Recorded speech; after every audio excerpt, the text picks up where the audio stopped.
અમદાવાદના ગોમતીપુરમાં ગત 1 સપ્ટેમ્બરે સિગરેટ સળગાવવા માચીસ માંગતા 4 શખ્સોએ 2 યુવકો પર ચપ્પુ વડે જીવલેણ હુમલો કર્યો હતો। આ અંગે યુવકે ગોમતીપુર પોલીસ સ્ટેશનમાં ફરિયાદ નોંધાવવા પોલીસે કુલ 6 આરોપીની ધરપકડ કરી ઘટના સ્થળે લઈ જઈ રિકન્સ્ટ્રક્શન કર્યું હતું। જો કે સારવાર દરમિયાન મહેશ નામના યુવકનું મોત થયું છે, જેથી પોલીસે હત્યાની કલમનો ઉમેરો કર્યો છે। સત્ય ડે ન્યૂઝ અમદાવાદ। ઘટના જે રીતે બળદેવભાઈએ વાત કરી કે ભાઈ ઈરાદાપૂર્વક આ ભાઈ જે મહેશભાઈ હતા એક સમાજ સેવક તરીકે દરેક જગ્યાએ કામ કરતા અને આ વિસ્તારની અંદર જે દારૂનો ધંધો ચાલે અહીંયા જ ચાલે છે ને બાજુમાં આ પોલીસ સ્ટેશનના અહીંયા બાજુમાં દારૂનો ધંધો, અને અમને તો ત્યાં સુધી કે ભાઈ કોઈ પોલીસવાળો એમાં ઇન્વોલ્વ છે, કોણ છે તો પોલીસને તપાસ કરવાની, પણ અમને સમાચાર મળ્યા છે એ ઇન્વોલ્વ છે અને આ લોકો ઈરાદાપૂર્વક આ છોકરાનું જે એનો અણબનાવ તમે મીડિયાવાળા પૂછો તો અણબનાવ એક જ કે આ છોકરો જે દારૂનો ધંધો ના થાય તો એના માટે પોલીસ અરજી કે બીજું કે ત્રીજું આ બધું કરતો એ જ એમનો અણબનાવ, અને એ ઈરાદાપૂર્વક આ છોકરાઓ જે આ સામેવાળાઓ છે એ અહીંયા છોકરાના ઉપર ઘા કરીને તો તરખાટ એવો મચાયો કે અહીંયા ઉપર છોકરા પર કૂદ્યા છે અને ત્યાં કોઈ બચાવવા નહીં કે બાજુમાં પોલીસ સ્ટેશન તો બીજો છોકરો પોલીસ સ્ટેશનમાં દોડ્યો, છતાં બી પોલીસ સ્ટાફ એમ કે સ્ટાફ નથી। અરે સ્ટાફ હોય તો માનવતાની રીતે તો તમારે દોડીને ત્યાં જવું જોઈએ ને, તો કોઈ આજુબાજુ નહીં આવે એટલે કેટલો ત્રાસ।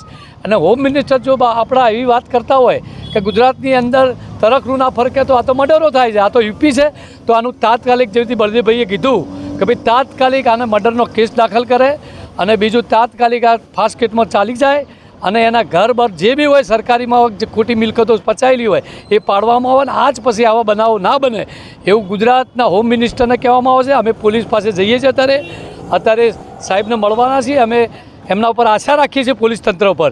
જો અમને સાચો ન્યાય કે અમને સાચો સપોર્ટ નહીં મળે તો હજારોની સંખ્યામાં ત્યાં આગળ સ્મશાન ઉપર છે અને અત્યારે 16 સિવિલ છે, અહીંયા અમુક લોકો અમે 100-200 લોકોને બોલાયા છે પોલીસ સાથે વાત કરવા માટે। જો ન્યાય નહીં મળે તો અમે આના આગળથી વધુ ઉગ્ર બનશે એવું અમે કરવા માગીએ છીએ। મારું નામ બળદેવભાઈ દેસાઈ છે।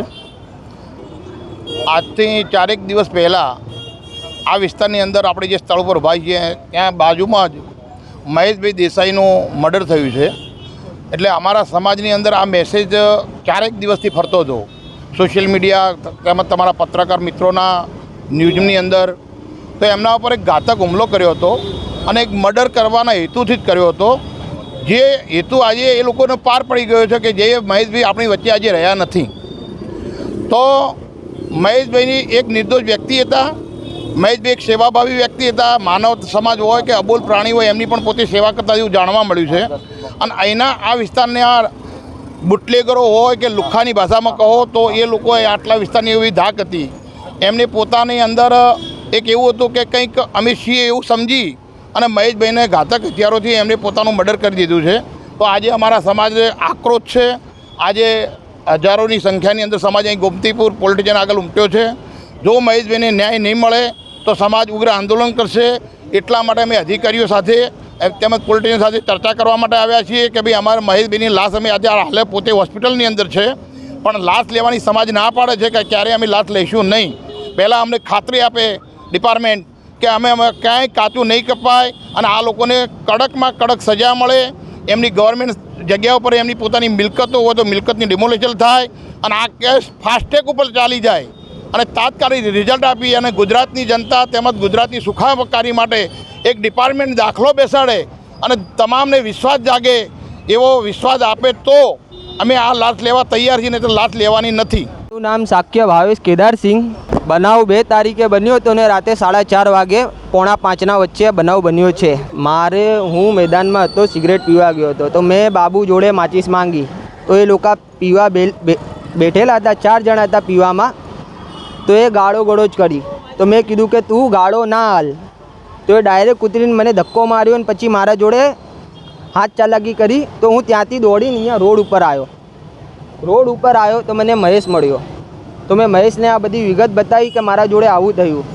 તો મહેશે કીધું કે તું ટેન્શન ના લે, હું તારું બધું પતાવી દઈશ। એ વાત ચાલી પછી એ લોકો આવ્યા, કીધું કે આવી જાઓ, ચલો તમે અહીંયા સમાધાન કરી લઈશ। ને અમે અહીંયા આવીને જેવી રીતે ઊભા થયા તો સમ્મે બધાથી પહેલાં કપિલે મને હાથ ઉપર ચક્કુ માર્યો, પર એ મને ડાયરેક્ટ જ કંઈ વાત જ નહીં। તો એની છરી મને વાગી નહીં, કેમ કે એની છરી ઊંધી હતી ને બીજી છરી મને અહીંયા વાગી. તો હું તુરંત ઉતરીને પોલીસ સ્ટેશનમાં દોડ્યો. તો પોલીસ સ્ટેશનમાં દોડ્યો તો મેં કીધું કે ત્યાં ડોનને એ લોકો છરી મારે છે, તમે ખસો. તો પોલીસ સ્ટેશનમાં કોઈ હતું નહીં, તો એ લોકોએ આમ કીધું કે પોલીસ સ્ટેશનમાં કોઈ છે નહીં, તો અમે આવી શકતા નથી. તો હું પોલીસ સ્ટેશનથી બહાર આવીને જોયું તે પછી ડોનને અમે ફોરવ્હીલમાં નાખીને ડાયરેક્ટ શારદાબેન સારવાર માટે લઈ ગયા. એક જ હતો, એ પણ ત્યાં કેબિન ઉપર જ બેસેલા હતા. હવે વર્દીમાં તો એ તો મને નહીં ખબર. હા, 4:30 પોણા 5 વચ્ચેનો બનાવ છે. જો તમે આ વિડીયો ફેસબુક પર જોઈ રહ્યા છો તો લાઈક અને ફોલો કરો, અને યુટ્યુબ પર જોઈ રહ્યા છો તો અમારી ચેનલને સબસ્ક્રાઇબ કરો. સત્તરે.com આઝાદી સમાચારોની.